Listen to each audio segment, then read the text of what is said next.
ನಮಸ್ತೆ ಫ್ರೆಂಡ್ಸ್, ನಂದಿ ವ್ಲಾಗ್ಸ್ಗೆ ಸ್ವಾಗತ ಸುಸ್ವಾಗತ. ಮಲೆ ಮಹದೇಶ್ವರ ಬೆಟ್ಟ ಸನ್ನಿಧಿ ಅದರದ್ದು ಒಂದು ವಿಡಿಯೋ ನೋಡೋಣ. ಖಂಡಿತವಾಗ್ಲೂ ಈ ರೀತಿಯಂತೂ ನೀವಂತೂ ಹೋಗಬೇಡಿ.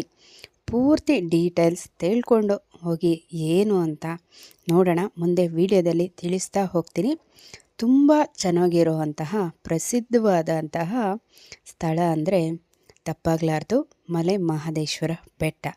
ಇಲ್ಲಿ ಒಂದು ವಿಚಿತ್ರವಾದ ಬೆಟ್ಟ ಸಹ ಇದೆ, ಅದು ಏನು ಅಂತ ತಿಳಿಸ್ತೀನಿ ನೋಡಿ.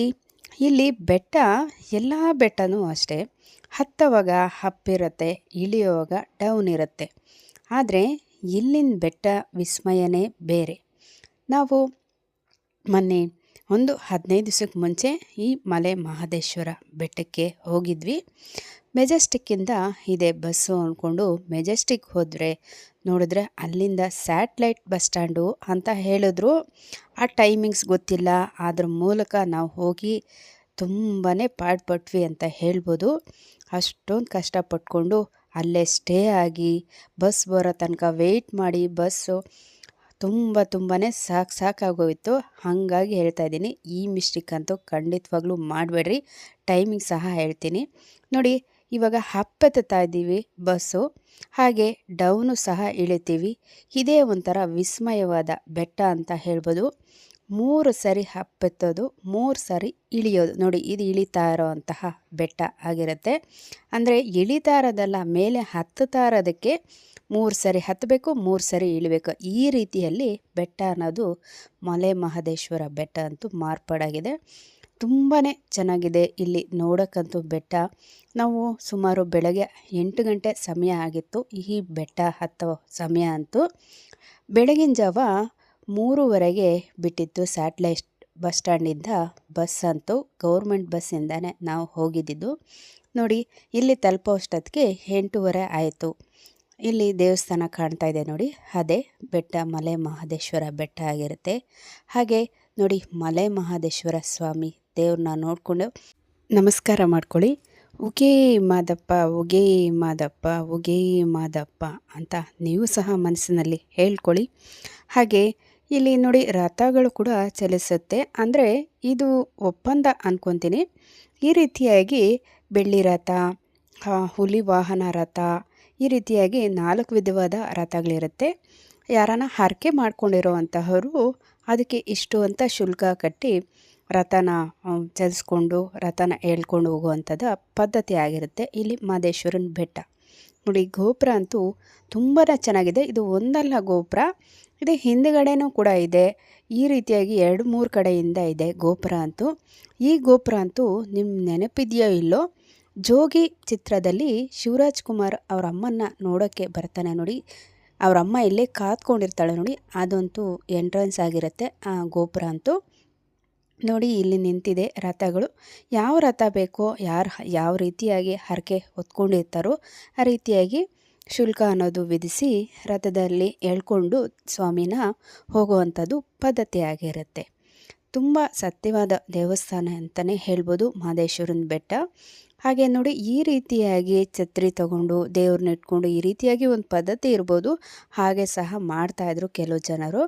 ಹಾಗೆ ನಾವು ಸ್ನಾನ ಎಲ್ಲ ಮುಗಿಸಿ ದಾಸೋಹ ಭವನಕ್ಕೆ ಹೊಟ್ವಿ. 10:30 ಅಷ್ಟೊತ್ತಿಗೆ ದಾಸೋಹ ಭವನ ಅಂದರೆ ತಿಂಡಿ ಅನ್ನೋದು ಕ್ಲೋಸ್ ಆಗುತ್ತೆ ಅಂತ ಹೇಳಿದರು. ಮತ್ತೆ ಬರೋ ಅಷ್ಟೊತ್ತಿಗೆ 12:30ಗೆ ಊಟ ಅಂತ ಹೇಳಿದರು. ಹಾಗಾಗಿ ತಿಂಡಿ ಮಾಡ್ಕೊಂಡು ಹೋದ್ವಿ. ಬಿಸಿಬೇಳೆಭಾತು, ಪೊಂಗಲ್ಲು ಆಗಿತ್ತು ತಿಂಡಿ. ಬಫೆ ಸಿಸ್ಟಮ್ ಇತ್ತು. ಊಟದ್ದು ಸಿಸ್ಟಮ್ಮು ಬಂದು 12:30ಗೆ ಬಾಳೆ ಎಲೆ ಊಟ ಹಾಕ್ತಾರೆ, ಬಡಿಸ್ತಾರೆ. ಇದು ತಿಂಡಿ ಬಂದು ಬಫೆ ಸಿಸ್ಟಮ್ಮು ಆಗಿರುತ್ತೆ. ತುಂಬ ಚೆನ್ನಾಗಿತ್ತು. ಯಾಕೆ ಚೆನ್ನಾಗಿರಲ್ಲ, ದೇವ್ರ ಪ್ರಸಾದ ಅಂದರೆ ಅಷ್ಟು ಮಾತ್ರ ಚೆನ್ನಾಗಿಲ್ದಿರ ಇರುತ್ತಾ? ನಾವು ಮಾಡಿದ್ರೆ ಆ ರುಚಿ ಎಲ್ಲಿ ಬರೋದು? ಸಾಧ್ಯವಾ? ಖಂಡಿತ ಇಲ್ಲವೇ ಇಲ್ಲ. ಹಾಗೆ ಇಲ್ಲಿ ಸ್ನಾನಕ್ಕೆ ಪಚ್ಚಕೊಳ ಸಹ ಇದೆ. ಹಾಗೆ ಬಿಸಿನೀರು ಸಹ ಸಿಗುತ್ತೆ. ಒಂದು ಬಕೆಟ್ಗೆ 40 ರೂಪಾಯಿ ಹಂಗೆ ಕೊಟ್ಟು ನಾವು ಬಿಸಿನೀರು ಸ್ನಾನನೇ ಮಾಡ್ಕೊಂಡ್ವಿ ಅಂತ ಹೇಳ್ಬೋದು. ಹಾಗೆ ನೋಡಿ, ನಾನು, ನಮ್ಮ ಮನೆಯವರು, ನಮ್ಮ ಮಗ, ನಮ್ಮ ನಾದಿನಿ, ನಮ್ಮ ಅತ್ತೆ, ನಮ್ಮ ನಾದಿನಿ ಮಗ, ನಮ್ಮ ಚಿಕ್ಕ ಮಾವರು, ಈ ರೀತಿಯಾಗಿ ಎಲ್ಲರೂ ಹೋಗಿದ್ವಿ ಮಹದೇಶ್ವರನ ಬೆಟ್ಟಕ್ಕೆ. ಹಾಗೆ ದಾಸೋಹ ಮುಗಿಸ್ಕೊಂಡು ದೇವ್ರ ದರ್ಶನಕ್ಕೆ ಅಂತ ಹೊರಟ್ವಿ. ಅಲ್ಲೇ ಇದ್ದಂತಹ ಗಣೇಶ ದೇವಸ್ಥಾನ ಇದಾಗಿರುತ್ತೆ. ಇಲ್ಲಿ ಹೋದಂಥವರೆಲ್ಲ ವಿಭೂತಿ ಅನ್ನೋದು ಕಂಪಲ್ಸರಿ ಇಟ್ಕೊಳ್ಬೇಕಾಗತ್ತೆ. ಅವರೇ ಇಡ್ತಾರೆ, ಅದಕ್ಕೇನು ಅಮೌಂಟು ಕೊಡಬೇಕು ಅನ್ನೋದೇನಿಲ್ಲ, ಅಲ್ಲಿನ ಪದ್ಧತಿ ಆಗಿರುತ್ತೆ. ಹಾಗೆ ದೇವಸ್ಥಾನದ ಒಳಗಡೆ ಹೋದ್ವಿ. ಅಂಥ ರಶ್ ಏನಿಲ್ಲ, ಆರಾಮಾಗಿ ಒಂದು ಹಾಫ್ ಆನ್ ಅವರಲ್ಲಿ ದರ್ಶನ ಅನ್ನೋದು ಆಯಿತು ನಮಗೆ. ಆಚೆ ಬರೋಷ್ಟೊತ್ತಿಗೆ ಒಂದು 11:30 ಆಯಿತು ಅಂತ ಹೇಳ್ಬೋದು. ದೇವಸ್ಥಾನದ ಆವರಣ ಇದಾಗಿರುತ್ತೆ. ಎಷ್ಟು ಸ್ವಚ್ಛವಾಗಿ ನಿರ್ಮಲವಾಗಿ ಮನಸ್ಸು ತುಂಬಿ ಬರ್ತಾಯಿತ್ತು ಅಂದರೆ ತುಂಬಾ ಚೆನ್ನಾಗಿತ್ತು. ದೇವಸ್ಥಾನ ಅಂತೂ ಅಷ್ಟು ಚೆನ್ನಾಗಿದೆ. ಗೋಪುರಗಳಾಗಿರ್ಬೋದು, ದೇವಸ್ಥಾನ ಆಗಿರ್ಬೋದು, ತುಂಬ ಚೆನ್ನಾಗಿದೆ. ದೇವಸ್ಥಾನ ಅಂತೂ ಅಷ್ಟೇ ಸತ್ಯವಾದ ದೇವಸ್ಥಾನ ಅಂತ ಹೇಳ್ಬೋದು. ಒಳಗಡೆ ಫೋಟೋ ಕ್ಯಾಮ್ರಾ ಏನು ಅಲೋ ಇಲ್ಲ, ದೇವರನ್ನು ತೆಗೆಯೋಕ್ಕೆ ಸಾಧ್ಯವಾಗಿಲ್ಲ. ಖಂಡಿತವಾಗ್ಲೂ ಸಾರಿ ಅಂತ ಕೇಳ್ತೀನಿ ನಿಮ್ಮೆಲ್ಲರ ಹತ್ರನೂ.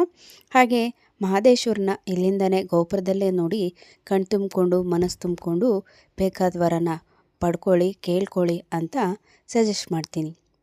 ದೇವರ ದರ್ಶನ ಮುಗಿದ ನಂತರ ತೀರ್ಥ ಪ್ರಸಾದ ಇಲ್ಲಿ ತಗೊಂಡು ನಾವು ಮುಂದೆ ಹೋದ್ವಿ. ಹಾಗೆ ನೋಡಿ, ಇದು ಹಿಂದ್ಗಡೆ ಇರುವಂತಹ ಗೋಪುರ ಆಗಿರುತ್ತೆ. ಆ ಸೈಡು ಎಂಟ್ರೆನ್ಸಲ್ಲಿ ಒಂದು ಗೋಪುರ ಇರುತ್ತೆ, ಮತ್ತು ಈ ಸೈಡು ಒಂದು ಗೋಪುರ ಇರುತ್ತೆ. ನಾನು ಹೇಳಿದ್ನಲ್ಲ, ಜೋಗಿ ಪಿಕ್ಚರಲ್ಲಿ ತೆಗೆದಿರೋ ಗೋಪುರ ಅಂತ. ಇದು ಹೊರಗಡೆ ಬರುವಂತಹ ಗೋಪುರ ಆಗಿರುತ್ತೆ. ನೋಡ್ತಾ ಇರ್ಬೋದು, ಹೆಸರು ಶ್ರೀ ಮಲೆ ಮಹದೇಶ್ವರ ಸ್ವಾಮಿ ಮಹಾಸನ್ನಿಧಿ ಅಂತ ಹೆಸರು ಹಾಕಿದ್ದಾರೆ. ಹಾಗೆ ಇಲ್ಲಿ ಉರುಳು ಸೇವೆ ಸಹ ಮಾಡ್ತಾರೆ. ಅಷ್ಟೇ ಅಲ್ಲ, ಒಂದು ಕಡ್ಡಿಗಳಿಂದ ಒಂಥರ ಸಾಂಬ್ರಾಣಿ ಕಡ್ಡಿ ಅಂದರೆ ಊದುಬತ್ತಿನೇ ಆಗಿರ್ಬೋದು, ಅದನ್ನು ಅಂಟಿಸ್ಕೊಂಡು ಗುಡಿ ಸುತ್ತ ಅಂದರೆ ದೇವಸ್ಥಾನದ ಸುತ್ತ 3 ಸುತ್ತುವರೆದು ಬರ್ತಾರೆ. ಹರಕೆ ಹೊತ್ತಿರೋದು ಅಥವಾ ಇಲ್ಲಿನ ಪದ್ಧತಿನೋ ಏನೋ ಗೊತ್ತಿಲ್ಲ, ಆ ರೀತಿ ಎಲ್ಲ ಸಹ ಮಾಡ್ತಾಯಿದ್ರು. ನೋಡಿ, ದೇವಸ್ಥಾನದ ಮೇಲೆ ಇರುವಂತಹ ಆ ಬಸವಣ್ಣ ಆಗಿರುತ್ತೆ. ನೋಡಿ, ನಾನು ಹೇಳಿದ್ನಲ್ಲ, ಹುಲಿ ವಾಹನದ ತೇರು ಹೋಗ್ತಾ ಇದೆ. ಎಲ್ಲರೂ ಈ ರೀತಿಯಾಗಿ ತೇರನ್ನು ಎಳ್ಕೊಂಡು ಮುಂದೆ ಸಾಗ್ತಾ ಇದ್ದಾರೆ. ಇದೊಂದು ಪದ್ಧತಿ, ಹಾಗೆ ಹರಕೆನೂ ಸಹ ಹೌದು. ಈ ರೀತಿಯಾಗಿ ನೋಡಿ, ರಥ ಹೇಳಿದ್ನಲ್ಲ ನಾನು, ಚಿನ್ನದ ರಥ, ಬೆಳ್ಳಿ ರಥ, ರುದ್ರಾಕ್ಷಿ ವಾಹನ, ಬಸವ ವಾಹನ, ಹಾಗೆ ಹುಲಿ ವಾಹನ ಅಂತ ಈ ರೀತಿಯಾಗಿ ವಿಧ ವಿಧದ ಬೆಳ್ಳಿ ರಥಗಳು, ತೇರಿನ ಬಗೆಗಳು ಇಲ್ಲಿದೆ. ವಿಭೂತಿನ ಈ ರೀತಿಯಾಗಿ ಮಾಡಿಟ್ಟು ಬಿಸಿಲಿಗೆ ಒಣಗಿಟ್ಟಿದ್ದಾರೆ. ಹಾಗೆ ಇದು ನಂತರ ವಿಭೂತಿ ಆಗುತ್ತೆ ಒಣಗಿದ ಮೇಲೆ ಅಂತ ನಾನು ಅಂದ್ಕೊತೀನಿ. ಹಾಗೆ ಅಲ್ಲಿರುವಂತಹ ಅಂಗಡಿ ಮುಂಗಟ್ಟುಗಳು ಆಗಿರುತ್ತೆ. ಖಂಡಿತವಾಗ್ಲೂ ನೀವು ಇನ್ಫಾರ್ಮೇಷನ್ ಇಲ್ದಿರ ಮಾತ್ರ ಹೋಗಬೇಡಿ ಬಸ್ಸಲ್ಲಿ ಹೋಗಬೇಕಾದ್ರೆ ಅಂತೂ. ಮೆಜೆಸ್ಟಿಕ್ಕಿಂದ ಅಲ್ಲ, ಸ್ಯಾಟ್ಲೈಟ್ ಬಸ್ ಸ್ಟ್ಯಾಂಡ್ ಅಂದ ಬಸ್ ಇರುತ್ತೆ. ರಾತ್ರಿ 8:30ಗೆ ಲಾಸ್ಟ್ ಬಸ್ ಆಗಿರುತ್ತೆ. ಹಾಗೆ ಬೆಳಗ್ಗೆ 3:30ಗೆ ಬಿಡುತ್ತೆ. ಮತ್ತು ಆಮೇಲೆ ಟೈಮಿಂಗ್ಸು ನನಗೆ ಅಷ್ಟು ಗೊತ್ತಿಲ್ಲ. ಖಂಡಿತವಾಗ್ಲೂ ನೀವೆಲ್ಲ ಇನ್ಫಾರ್ಮೇಷನ್ ಕಲೆಕ್ಟ್ ಮಾಡ್ಕೊಂಡು ಹೋಗಿ. ಹಾಗೆ ಬಸ್ಸಲ್ಲಿ ತೆಗ್ದಿರೋ ಅಂಥ ಫೋಟೋ ಕ್ಲಿಪ್ಪಿಂಗ್ ಆಗಿರುತ್ತೆ. ಇದು ದೇವಸ್ಥಾನದ ಹಿಂಭಾಗ ತೆಗ್ದಿರೋ ಅಂತಹ ಫೋಟೋ ಕ್ಲಿಪ್ಪಿಂಗ್ ಆಗಿರುತ್ತೆ. ಖಂಡಿತವಾಗ್ಲೂ ಎಲ್ಲರೂ ಒಂದ್ಸರಿ ಹೋಗಿ ಬನ್ನಿ, ತುಂಬ ಚೆನ್ನಾಗಿದೆ ದೇವಸ್ಥಾನ. ಸತ್ಯವಾದ ದೇವರು ಮಲೆ ಮಹದೇಶ್ವರ ಸ್ವಾಮಿ ಸನ್ನಿಧಿ ಅಂತ ಹೇಳ್ಬೋದು. ಹೀಗೆ ನಾವೆಲ್ಲ ಫೋಟೋ ತೆಕ್ಕೊಂಡ್ವಿ. ನಾನು, ನಮ್ಮ ಯಜಮಾನರು, ನಮ್ಮ ಚಿಕ್ಕತ್ತೆ, ಚಿಕ್ಕ ಮಾವ, ಹಾಗೆ ನಮ್ಮ ನಾದಿನಿ, ಅವ್ರ ಮಗ, ಹಾಗೆ ನಮ್ಮ ಮಗ, ಇಷ್ಟು ಜನ ಸೇರಿಕೊಂಡು ಎಲ್ಲ ಫೋಟೋ ಕ್ಲಿಪ್ಪಿಂಗು ತೆಗೆದುಕೊಂಡು ಊಟ ಮಾಡೋಕ್ಕೆ ಟೈಮ್ ಸಾಲಲಿಲ್ಲ. ನಾವು ಮೈಸೂರಿಗೆ ಹೋಗಿದ್ವಿ, ಹಾಗಾಗಿ ಟೈಮ್ ಸಾಲದಿರೋ ಇರೋದಕ್ಕೆ ಕ್ಯೂ ಬೇರೆ ಜಾಸ್ತಿ ಇತ್ತು. ಹಾಗಾಗಿ ಊಟ ಮಾಡಿಲ್ಲ, ತಿಂಡಿನೇ ಸಾಕು ಪ್ರಸಾದ ಅಂದ್ಕೊಂಡು ತಿಂದ್ಕೊಂಡು ಮತ್ತೆ ಅಲ್ಲಿಂದ ನಾವು ಮೈಸೂರಿಗೆ ಹೊರಟ್ವಿ. ಮೈಸೂರಿಗೆ ಸಹ ಬಸ್ಸು ಇದೆ, ನಂಜನಗೂಡಿಗೂ ಸಹ ಇದೆ. ಹಾಗೆ ಹೋಗೋಂಗಿದ್ರೆ ಹೋಗ್ಬೋದು. ಅಲ್ಲಿ ಜೋಗ್ ಫಾಲ್ಸು ಸಹ ಹತ್ರ ಇದೆ. ಗಗನಚುಕ್ಕಿ ಅಂತ ಜೋಗ್ ಫಾಲ್ಸು, ಅದೆಲ್ಲ ನೋಡ್ಕೊಂಡು ಬರ್ಬೋದು. ಪ್ಲಾನ್ ಮಾಡಿಕೊಂಡು ಹೋಗಿ ಅಂತ ನಾನಂತೂ ಸಜೆಸ್ಟ್ ಮಾಡ್ತೀನಿ. ತುಂಬ ಚೆನ್ನಾಗಿತ್ತು ನಮಗೆ ಅಂತೂ ಈ ಪ್ರವಾಸ. ಆ ಬಸ್ಸದು ಒಂದು ಮಿಸ್ಟೇಕ್ ಆಗಿಲ್ಲ ಅಂದಿದ್ರೆ ಇನ್ನೂ ತುಂಬ ಚೆನ್ನಾಗಿತ್ತು ಅಂತಲೇ ಹೇಳ್ಬೋದು. ನೋಡಿ, ಜೋಗಿ ಪಿಕ್ಚರಲ್ಲೇ ತೆಗೆದಿರೋ ಅಂತಹ ಗೋಪುರದ ಮುಂದೆ ಫೋಟೋ ತೆಕ್ಕೊಂಡಿದ್ವಿ. ಹೇಗನ್ನಿಸ್ತು ಈ ವಿಡಿಯೋ?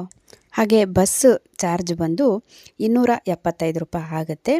ಇನ್ನೊಂದು ಹೊಸ ವಿಡಿಯೋದಲ್ಲಿ ನಿಮ್ಮೊಂದಿಗೆ ಇರ್ತೀನಿ. ಅಲ್ಲಿವರೆಗೂ ನಮ್ಮ ನಂದಿ ವ್ಲಾಗ್ಸ್ನ ವೀಕ್ಷಿಸ್ತಾ ಇರಿ. ವೀಕ್ಷಿಸಿದವರೆಲ್ಲರಿಗೂ ಧನ್ಯವಾದಗಳು.